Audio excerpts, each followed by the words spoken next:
Rain fell like punishment the night her husband cast her out.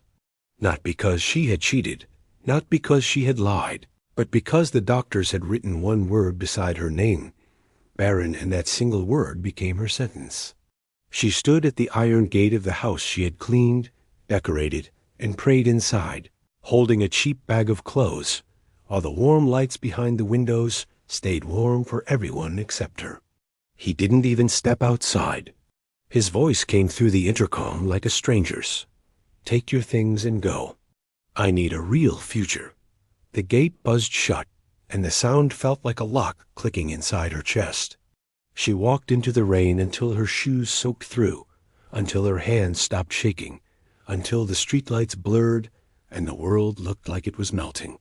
She had loved him with quiet loyalty, and in return she was treated like a defective object, a broken vessel, as his mother once called her at dinner, while smiling politely over fine plates. That humiliation wasn't loud. It was surgical small comments, cold looks, a calendar on the wall, counting months like a threat. She had tried to stay kind, to stay hopeful, but hope becomes heavy when it is only carried by one person. By midnight, she was sitting in a bus station, staring at a vending machine, like it might give her answers. And when she checked her phone, the joint account was gone. Her name was still hers, but everything else had been erased. 3 weeks passed in a blur of low-pay work, borrowed meals, and nights where she slept sitting upright because lying down made her feel like she was sinking. She applied everywhere, but employers looked through her like she was invisible, and friends offered sympathy that didn't pay rent. One evening, half-starved and exhausted, she saw a strange listing on a job board. Leave-in house attendant needed, discretion required. Night shifts, remote estate. High pay. It sounded like a trap or a joke, but desperation makes you brave in ugly ways. She wrote a short email with trembling fingers. The reply came almost instantly. "A car will collect you in 1 hour. Bring only what you need. No interview. No questions." Just a command that felt like a door opening in the dark. The car that arrived wasn't ordinary. It was long, black, and silent, with windows so tinted the city lights became faint ghosts. The driver said nothing beyond confirming her name, and as the car left the street lamps behind, the road twisted into thick forest where the trees stood like witnesses. Hours later, the estate appeared stone walls, iron gates, towering arches, less a home, and more a fortress built to keep something in or keep something out. The air changed the moment she stepped out, colder than it should have been, like the night had teeth. An older man in a neat suit opened the door for her and spoke with careful politeness. "Welcome.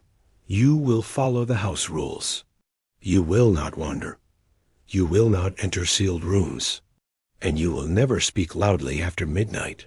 She should have turned back. She didn't. Something in her was tired of running, tired of being pushed away like she had no right to exist. Inside, the hallways swallowed sound. The portraits on the walls were all of stern faces and dark eyes, and the chandeliers glittered like frozen light. She was led into a large library to wait. The door closed behind her with a soft click, and in that silence, she finally let herself breathe until she felt it. A presence. Not footsteps, not a voice, but the sensation of being watched by something ancient and awake. She turned, and the shadows near the far fireplace seemed deeper than the rest of the room, as if the darkness had layers. Then the darkness moved. A tall man stepped forward with a calm, controlled grace that made her heart kick hard against her ribs. His skin was pale like moonlight, his hair long and silver white, and his eyes storm gray, sharp, unsettling, held the weight of centuries. He wore black as if it belonged to him. He didn't smile. He didn't frown. He simply looked at her like he was measuring the truth of her. "Why is there a human in my house?"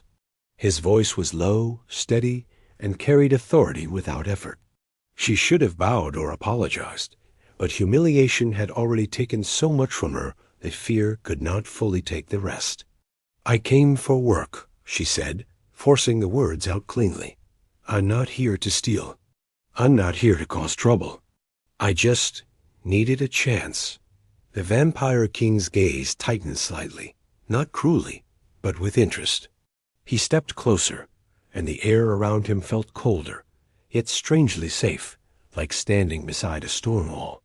He inhaled once, slowly, and his eyes flickered with faint surprise, as if he had expected something else and found silence instead. "You carry no scent of desperation that makes mortals reckless," he murmured, "and no hunger for what is not yours." His gaze lowered to her hands, scarred with work, trembling with exhaustion, and something subtle shifted in his expression, like a door unlocking a fraction. "Tell me," he said softly, "what did they take from you to leave you this empty, yet still standing?" The silence that followed his question felt heavier than the walls around them. She had spent weeks swallowing her humiliation, locking it behind polite smiles and survival instincts. But something about the way the Vampire King asked, not with pity, not with cruelty, but with quiet recognition, made the truth rise before she could stop it. She told him everything in a steady, fragile voice. The marriage that had once felt like safety, the dinners where her worth was measured by future children instead of present love, the doctor's visits, the whispered insults, and finally the night she was thrown out like a defective possession. She didn't cry while speaking. Her tears had been spent in cheaper, lonelier places. When she finished, the grand library remained still, but the air around the king darkened in a way she could not explain. His jaw tightened slightly, and though his posture remained regal and controlled, there was a restrained fury beneath it, the kind that belonged to rulers who punished injustice without raising their voices. "They discarded loyalty because it did not produce heirs," he said quietly. "Humans often mistake creation for value." She expected judgment, but instead he turned away briefly, as if considering something far larger than her story. He offered her the position without ceremony. She would manage the inner household during night hours, oversee staff who came only by invitation, and maintain the living quarters of the estate. The pay was far beyond anything she had earned before, but what unsettled her most was not the wealth. It was the trust. No one had trusted her with anything since her marriage collapsed. She accepted, not because she understood this strange world, but because for the first time since being cast out, she felt seen without being evaluated. The first nights were a test of nerves. The manor lived differently than human homes. Curtains remained drawn even at dusk. Corridors stayed lit with low amber lamps, and the silence was broken only by distant echoes that had no clear source. She learned quickly that many rooms remained locked, and others felt cold enough to sting her skin when she passed. Servants arrived only briefly, spoke little, and never met her eyes. It was a house run on discipline, secrecy, and ancient routines. The king himself remained distant yet observant. He appeared rarely, always moving with controlled grace, always composed. But she began to notice small things. He never startled her intentionally, never allowed others to raise their voices near her. And once, when she cut her hand on shattered glass, he appeared instantly, not to feed, but to wrap the wound with precise care before stepping away as if the gesture meant nothing. The contradiction unsettled her more than fear would have. One storm-heavy evening, while she arranged documents in a study wing she had been newly permitted to enter, she overheard voices in the adjoining chamber. The king was speaking with an advisor, his tone low but edged with pressure. "The council demands stability," the advisor said. "They believe your refusal to remarry weakens your claim." There was a pause before the king answered. "I will not choose a queen for spectacle. Then they will choose conflict for you," the advisor warned. "They want lineage, heirs, continuity." Silence followed, thick as gathering thunder. She should have left, but her name stopped her. "The human woman," the advisor continued carefully. "She has drawn attention. The court senses her presence." The king did not respond immediately, and when he did, his voice had changed quieter, but carrying unmistakable resolve. She is under my protection. That is not open for council debate. Her breath caught in her throat. Protection. No one had ever used that word for her without expecting repayment. Later that night, as she walked through the moonlit corridor toward her chamber, she found him standing by the tall glass windows overlooking the dark forest. He did not turn when he spoke. You heard them. It was not a question. She admitted the truth, bracing for dismissal or anger, but he only sighed faintly. Power demands alliances, he said. Marriage, heirs, appearances.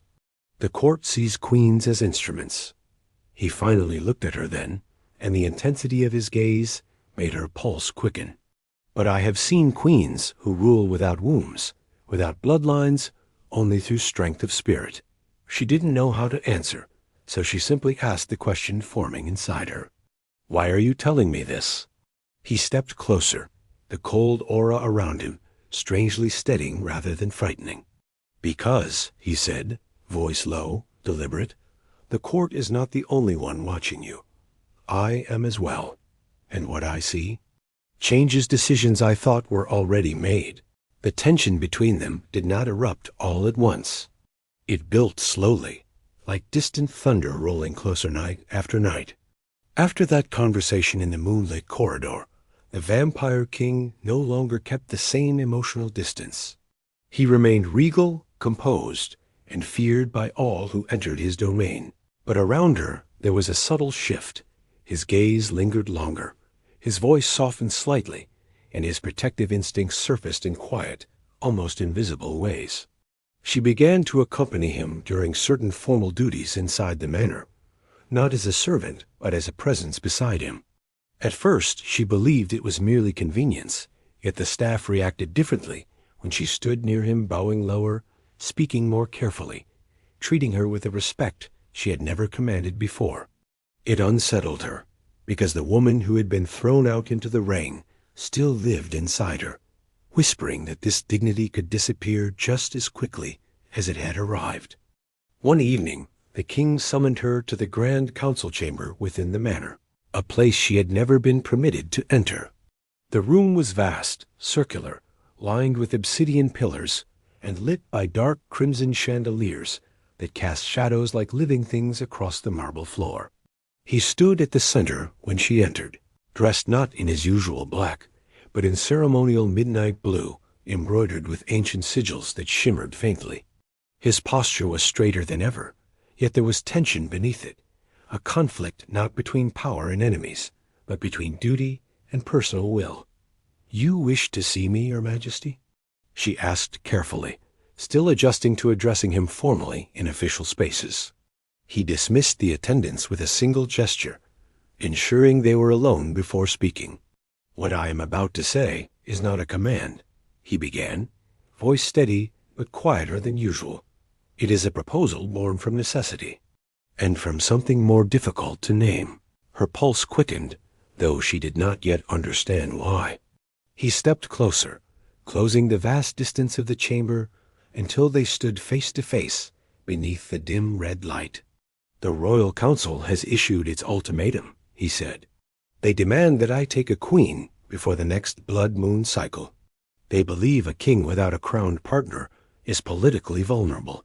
She lowered her gaze slightly, unsure why the words made her chest tighten. "Then you will choose one of your kind," she replied softly. "Someone powerful, noble, suitable." A faint shadow of something almost bitter crossed his expression. "Suitable," he repeated. "Yes, that is the word they use. Suitable for lineage. Suitable for alliances. Suitable for producing heirs." He paused, watching her reaction carefully before continuing.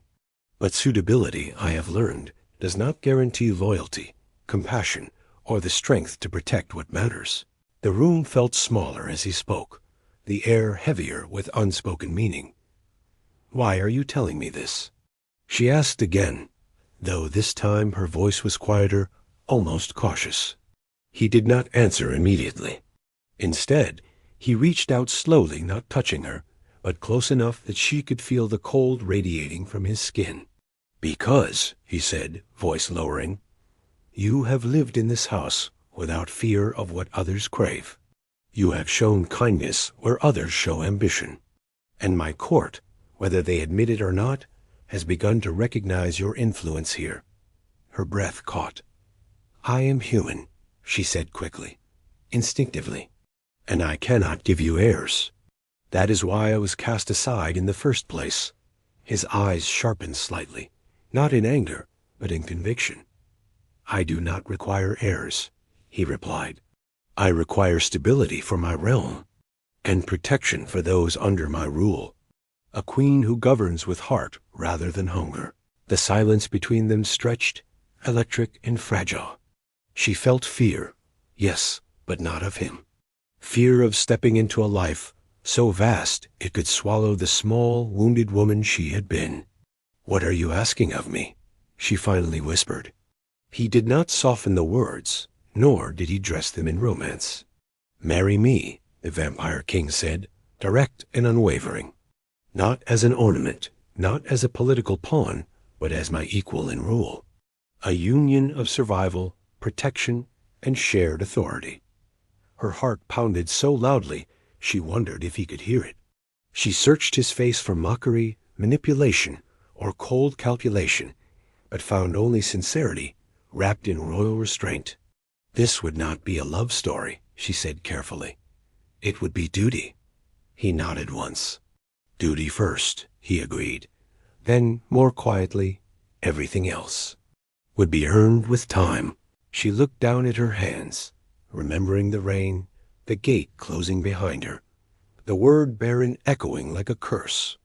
And now, the most powerful being she had ever known was not rejecting her for that flaw, but valuing her because of it. When she finally raised her eyes to meet his again, there was fear still, but also a fragile spark of reclaimed dignity. If I accept, she said slowly, I do so as myself, not as someone reshaped to please your court. A faint, rare warmth touched his expression. That, he replied, is precisely why I chose you. The days that followed the proposal did not feel like a dream or a romance. They felt like preparation for a storm she had chosen to walk into willingly. Accepting the Vampire King's offer did not instantly transform her into royalty. It placed her under scrutiny sharper than anything she had ever faced before. The manner shifted around her, not physically, but socially. Servants bowed deeper, advisors spoke to her with measured politeness, and ancient courtiers who arrived for private audiences studied her like scholars examining a rare, fragile artifact. She remained the same woman who had once counted coins to buy dinner, yet now she was being measured for a crown she had never imagined wearing. The king did not overwhelm her with ceremony. Instead, he guided her personally through the hidden structure of his world. He showed her the ancestral halls where past rulers' portraits watched in eternal judgment, the strategy chamber where territorial disputes were settled without war, and the sanctuary wing where political refugees of the vampire realm were protected. Power, he told her one evening while they stood on a balcony overlooking the mist-covered forest, is not proven by domination. It is proven by what survives under your protection. Those words settled into her deeply, because protection, not power, was what had always defined her strength. Training her to stand beside him as queen required more than etiquette. She learned court protocols, the hierarchy of ancient clans, and the silent language of respect exchanged through posture and gaze. Unlike human aristocracy, vampire nobility valued emotional restraint as a sign of authority, yet her humanity became her greatest challenge. She felt everything: the tension in council rooms, the resentment of nobles who saw her as unworthy, the curiosity of those who wondered how a mortal woman had captured the king's trust. Still, she refused to let fear make her small again. During one formal dinner, when a visiting noblewoman deliberately insulted her past, calling her discarded human stock, she did not shrink. She responded calmly, reminding the court that dignity was not inherited through blood, but demonstrated through conduct. The room fell silent afterward, not because of her power, but because of her composure. Later that night, the king acknowledged it quietly. "You held authority without raising your voice," he said. "That unsettles them more than anger would." She realized then that her resilience, the same resilience that carried her through humiliation, was becoming her royal armor. As the blood moon approached, tension thickened across the realm. The royal council summoned them formally to witness the king's chosen queen before recognizing the union. The gathering would not be celebratory. It would be evaluative, political, and potentially hostile. The night of the assembly arrived beneath a sky painted deep crimson, the moon swollen and ominous above the estate's towering spires. She wore a gown of dark silver silk, chosen not for extravagance, but for symbolism. It reflected moonlight like armor rather than decoration. When she descended the grand staircase beside the king, the ballroom below fell silent, hundreds of ancient eyes turning toward them with predatory curiosity. Nobles from distant territories filled the chamber, some elegant, some terrifying, all powerful. She felt their scrutiny like cold fingers tracing her spine, yet the king's arm remained steady beneath her hand, grounding her. The council leader, an elder lord whose presence carried centuries of authority, stepped forward. His voice was formal, but edged with challenge. "You bring before us a mortal to sit upon the nocturnal throne. Tell us, King of Blackwood, what strength does she offer beyond sentiment?" The king did not answer immediately. Instead, he looked to her not commanding, but trusting. It was her moment to speak. Fear rose like a tide, but she remembered every humiliation she had survived, every time she had been told she was lesser. She stepped forward alone, meeting the council's gaze without flinching. "I offer what many powerful rulers lack," she said clearly.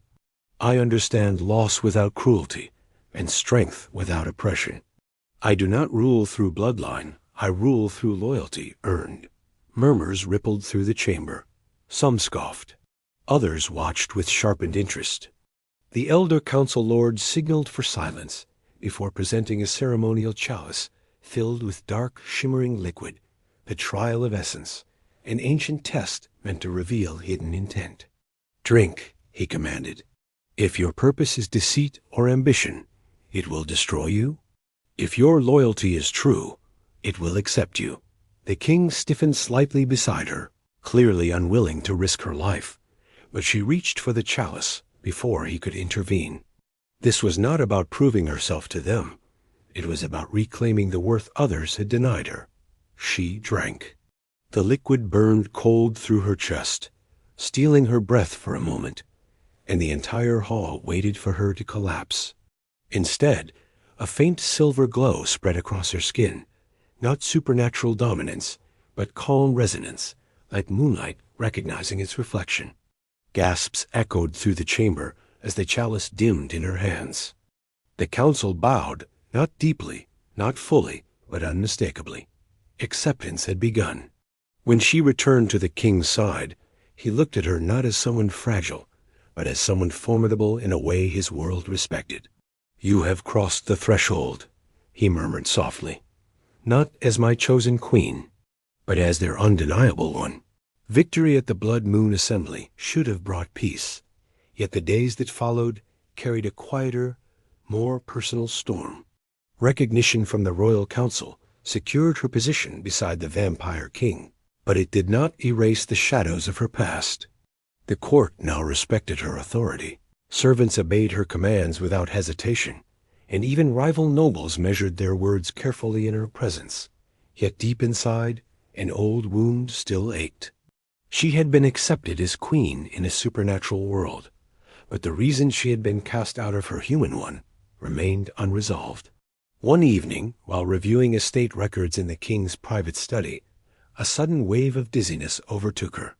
The room tilted, her hands trembled, and a cold weakness spread through her body, so abruptly that she collapsed before she could steady herself.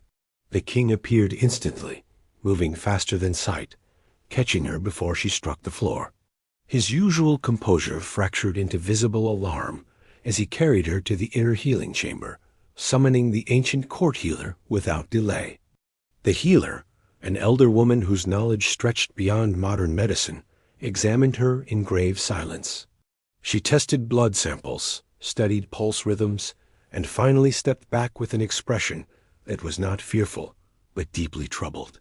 "This weakness is not natural," she said carefully. "It is not illness, nor exhaustion." The king's voice darkened. "Then speak plainly. What has harmed her?" The healer hesitated only briefly before answering. "A toxin. One designed not to kill, but to suppress biological function. It has lived in her system for years." The words landed like a blade. The queen's breath caught as realization flickered faintly in her mind. "You mean—" she whispered, unable to finish. The healer nodded solemnly. "Your infertility was not fate. It was induced.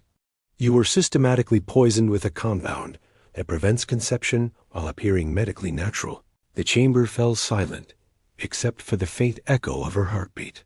Memories resurfaced with chilling clarity. Daily vitamin supplements her former mother-in-law had insisted she take, framed as health support for pregnancy. The encouragement had seemed caring then. Now it felt surgical, calculated. "Why would anyone do that?" she asked faintly. The healer answered with clinical calm. "Financial inheritance structures often revolve around heirs. Control of fertility is control of legacy." The king's expression shifted from shock to something far colder. Royal fury, restrained only by discipline. "They destroyed her future to preserve their power," he said quietly, the air around him thickening with restrained violence. But she reached for his hand, stopping the rising storm before it could break. "No bloodshed," she said firmly. "If justice comes, it comes with truth, not vengeance." Within days, preparations were made not for war, but for confrontation. They returned to the world that had humiliated her, not as abandoned woman and estranged husband, but as sovereign queen and immortal king. The estate she had once been thrown out of looked smaller now, its grand walls diminished by the presence she carried. When the gates opened, it was not with welcome, but with confusion and fear.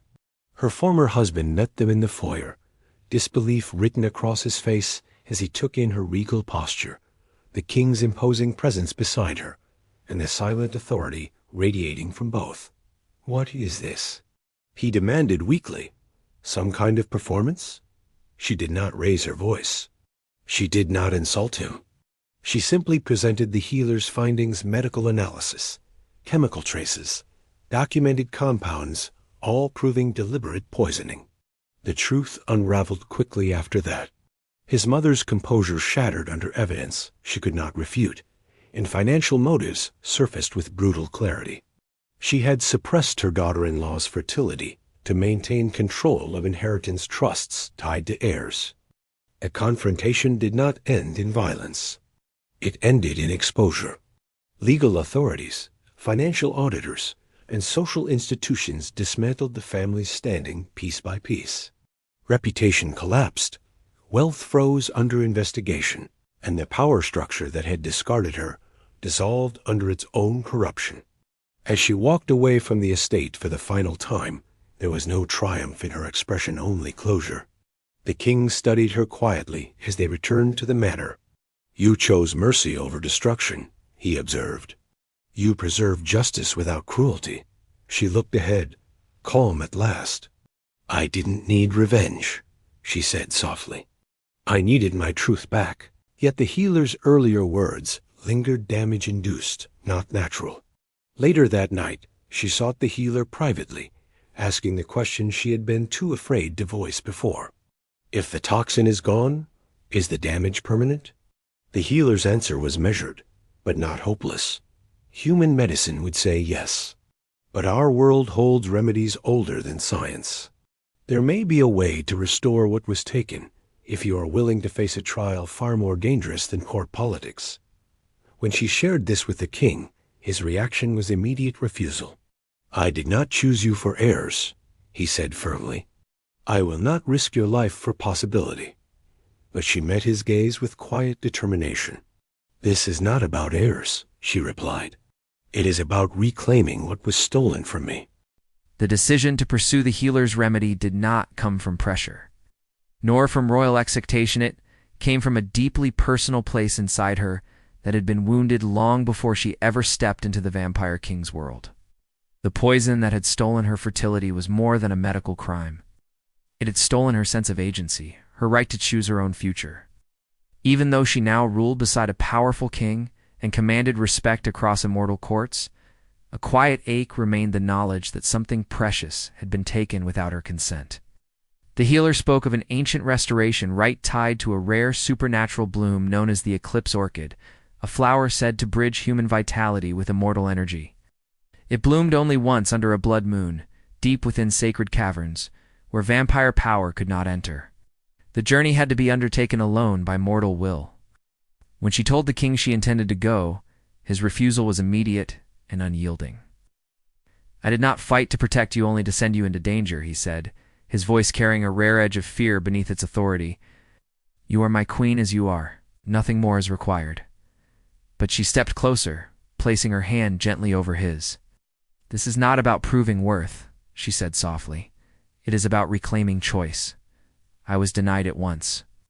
I will not live the rest of eternity wondering who I might have been if it had never been stolen." The night of the blood moon arrived, cloaked in crimson mist as they traveled to the cavern's edge. The forest surrounding it felt ancient, untouched by time, its silence heavier than any battlefield. The king walked beside her until the sacred boundary forced him to stop, his immortal form physically repelled by the consecrated stone. For the first time since she had known him, he looked powerless, not in status, but in helplessness. "If you are not back by dawn," he said quietly, "I will burn this mountain to its roots to reach you." She smiled faintly, placing a reassuring hand against his cheek.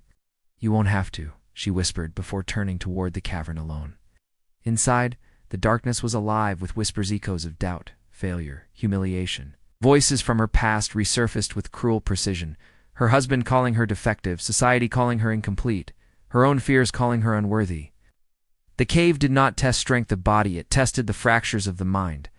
She saw illusions of herself old and alone, saw visions of the king ruling beside another fertile queen, saw the life she had been told she could never have. Each step forward required rejecting those lies, not with anger, but with acceptance. "I am more than what I was denied," she said aloud into the darkness. "I am whole because I choose to be." At the cavern's deepest chamber, the eclipse orchid bloomed atop a black crystal formation, its petals glowing with soft violet light that pulsed like a heartbeat. The air around it hummed with restorative energy. As she reached for it, the cavern trembled violently, the final trial triggered not by arrival, but by claiming it. The ground fractured, stone walls closing inward, as if testing whether she would abandon the prize to save herself. She did not hesitate. Clutching the flower, she ran through collapsing tunnels, falling, rising, fighting through fear not for heirs or legacy, but for the right to reclaim what had been stolen. She emerged at the cavern mouth just as the entrance sealed behind her, breathless but unbroken, the orchid still glowing in her grasp. The king reached her instantly, relief breaking through his regal restraint as he pulled her into a protective embrace he did not attempt to hide. "You should not have had to do this alone," he murmured. She shook her head gently. "I needed to," she replied. "Because some victories must be claimed by the self, not granted by power." The healer prepared the restoration right within the manor's sacred chamber, extracting the orchid's essence into a luminous nectar that shimmered like liquid moonlight. When she drank it, warmth not pain spread through her body, gentle and renewing, like dormant life awakening rather than being forced. The ritual did not promise immediate motherhood, nor did it define her worth by it. Instead, it restored possibility, the freedom to choose her path without poison, manipulation, or shame. Weeks later, as she stood beside the king overlooking their realm, she realized the deeper truth. She had never needed fertility to become queen. She had become queen the moment she refused to believe she was broken. The king took her hand, not as ruler to consort, but as equal to equal.